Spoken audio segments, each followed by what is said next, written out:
அந்த மதிய நேர சூரியன் பளபளத்துக் கொண்டிருந்தான். மணியோசை ஒலித்ததும் எல்லோரும் தங்கள் லஞ்ச் பாக்ஸை எடுத்துக்கொண்டு மரத்தடியில் கூட்டமாக உட்கார்ந்தார்கள். அங்கேதான் நானும் என் நண்பன் சரவணனும் தினமும் சேர்ந்து சாப்பிடுவோம். அவனுக்கு தினமும் ஏதோ புதுசா இருக்கும். ஒரு நாள் அவன் தாயாரின் லெமன் ரைஸ், மறுநாள் மாங்காய் ஊறுகாய். அவன் எப்போதும் சிரித்துக்கொண்டே, "நீ சாப்பிடணும்டா, இல்லைன்னா எனக்கு சாப்பிடுறது போல் தோணாது" என்று சொல்லுவான். நான் அவனுடன் சண்டையிட்ட நாள்கள் இருந்தாலும் அடுத்த நாளே அவன் புன்னகையால் அந்த சண்டை மறந்துவிடும். அவன்தான் என் பள்ளி வாழ்க்கையின் சிறிய மகிழ்ச்சி.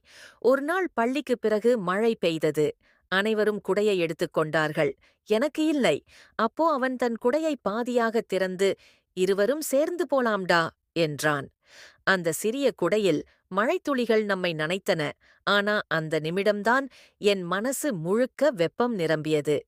சில ஆண்டுகளுக்குப் பிறகு அவன் தந்தையின் வேலையால் மற்றொரு ஊருக்குப் போனான்.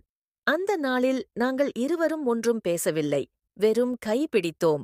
அவனோட கடைசி வார்த்தை, "நீ எப்போவும் சிரிச்சுக் கொண்டிருடா." இன்றும் நான் அந்த மரத்தடியில் போகும்போதெல்லாம் அவன் சிரிப்பும் அவன் சொற்களும் நினைவாக வந்துவிடும். நான் இன்னும் சிரிக்கிறேன் அவனுக்காக.